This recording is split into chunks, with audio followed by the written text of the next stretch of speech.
Özünü inkişaf elətdirməlisən, içindəki idmançını öldürməlisən, belə deyim, məşqçi olmaq üçün. Çünki hər kəsə fərdi yanaşmalısan. Sən belə edirdin deyə, nəticə verirdin deyə, hər kəs belə edəcək və nəticə verəcək deyə bir şey yoxdur. Və bunu idmançılarımız başa düşməlidir. Sən yol göstərə bilərsən, amma hər kəsə sən fərdi yanaşmalısan. Azərbaycan judosunun tanınmış simalarından biri Orxan Səfərovu Abşeron Olimpiya kompleksində istedadların yarışında görmüşük və Orxan, yarış necə keçir? Yarış yüksək səviyyədə keçir. Hazırda ilkin mərhələlə başlayıb və uşaqlar özlərini artıq göstərməyə başlayıblar. Belə deyək də, onlar da yəqin ki, uzaqdan səni görəndə biraz ruhlanırlar ki, bizim yarışa gör kim gəlib. Bizim vaxtilə millidə çıxış edən idmançımız indi də yeniyetmələrin məşqçilərindən biri.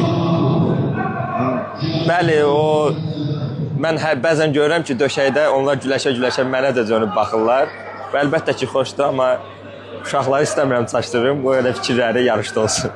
Belə deyim də, hərdən bir nəsə görəndə, nəsə onlara məsləhət verirsənmi, amma yoxsa hesab edirsən ki, sən neytral olmalısan? Hal-hazırda mən neytral olmalıyam, çünki mən millidə məşqçi kimi çalışacağam və heç kimə heç bir şey bildirmirəm. Amma əlbəttə ki, onlar yığılandan sonra, onlarla söhbət edəndən sonra əlbəttə ki, hərəsinə fərdi yanaşmam olacaq, fərdi fikirlərim olacaq hər biri üçün.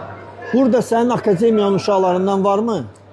Xeyr, mənim akademiyam yenidir, 2 ildir.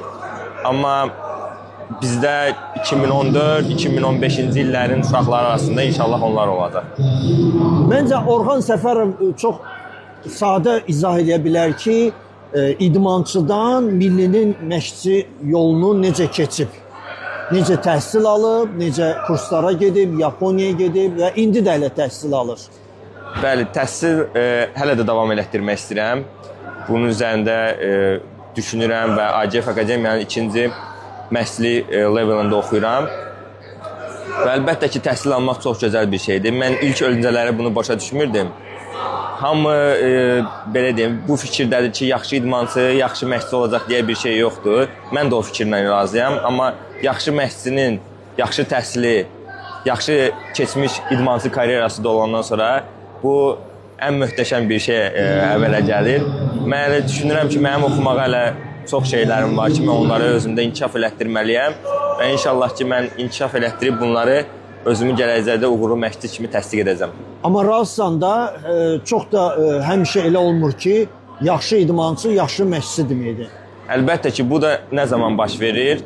Bu o zaman baş verir ki, idmançı özünü inkişaf elətdirmək istəmir, keçmiş uğurlarına dayanaraq deyir ki, mən zaten bunları bilirəm, amma elə bir şey yoxdur.